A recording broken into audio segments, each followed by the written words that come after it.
दोस्तों, बचपन में मुझे और मेरी छोटी बहन को स्कूल की पॉकेट मनी जो मिलती थी वो सिर्फ 2 रुपए, और उस वक्त 2 रुपए में बहुत कुछ आता था, जैसे 1 रुपए की 8 टॉफियां और 1 रुपए की आइसक्रीम, या 2 रुपए में नान टिकिया मिल जाती। लेकिन हमने एक दफा सोचा कि क्यों ना अपने फेवरेट खिलौने खरीदे जाएं, लेकिन वो काफी महंगे थे। सो हमने सोचा कि बाजार से मनी बैंक गले लेकर उसमें कुछ पैसे जमा किया जाए, और जब पैसे जमा हो जाएं तो फिर हम अपने सपनों को पूरा करेंगे। तो अब हम दोनों ने जुमा बाजार से गले खरीदे और रोज की पॉकेट मनी स्कूल से बचत करके उसमें जमा कर। अब मैंने रोज के रोज सब्र शुक्र करके पैसे अपने गले में डालता रहा, लेकिन जो छोटी बहन थी वो स्कूल में अक्सर वो पैसे इस्तेमाल कर लेती और कभी कभार ही अपने गले में वो पैसे डालती।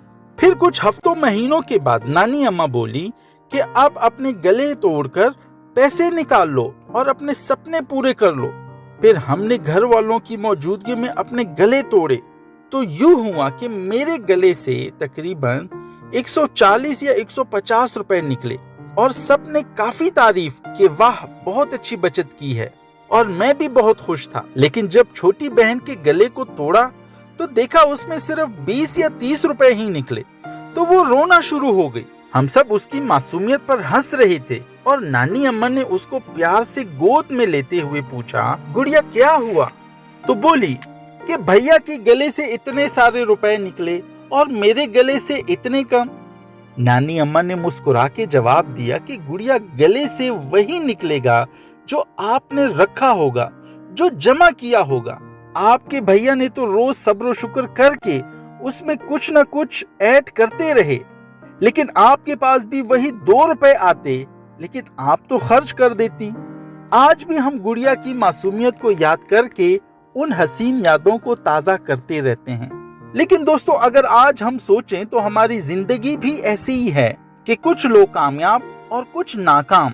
अब अगर हम देखें तो कुदरत के कानून सबके लिए एक जैसे हैं, जैसे एक जैसा वक्त, एक जैसे हालात, एक जैसा जिस्म, एक जैसे दिन रात, एक जैसे कारोबार के मौके।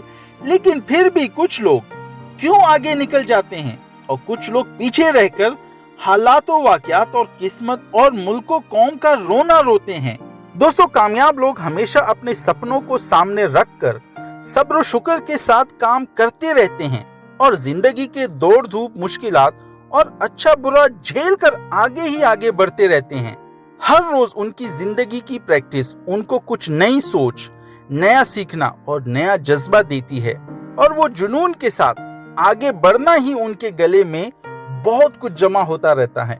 दोस्तों, एक मशहूर मिसाल है कि गिलास आधा भरा है कि आधा खाली है। अब कुछ लोग गिलास आधा खाली बोलते हैं और कुछ आधा भरा हुआ, लेकिन यहाँ सवाल ये है ही नहीं कि आधा गिलास या पूरा गिलास। सवाल तो यहाँ ये है कि आपको क्या नजर आ रहा है। जिंदगी में कभी चीजों पर फोकस मत करें। फोकस आपका ये होना चाहिए कि वो चीज आपको कैसे नजर आती है। बड़े बुजुर्ग हमेशा बोलते हैं कि बर्तन में से वही कुछ निकलेगा जो आपने डाला होगा। इंसान को वही मिलेगा जो उसकी तर्ज फिक्र होगी। अब अगर तर्ज फिक्र मुस्बत है तो कामयाबी, और तर्ज फिक्र अगर मनफी होगी तो दोस्तों नाकामयाबी ही आपका मुकद्दर है। दोस्तों, जिंदगी में तर्ज फिक्र बदलनी है तो अच्छी सोचों को जमा करें। अच्छी सोचें अच्छी किताबों से, अच्छी दोस्तियों से, अच्छी संगत से, अच्छी वीडियो से मिलेंगी। दोस्तों, आप भी आज से अच्छी सोचों को जमा करना शुरू करें और अपनी जिंदगी बदलें। मुझे यकीन है आप अच्छी सोचें जरूर जमा करेंगे। दोस्तों, आपका बहुत शुक्रिया। आप दोस्तों के लिए दुआ गो। मुजाहिद बंगश। अल्लाह हाफ़िज़।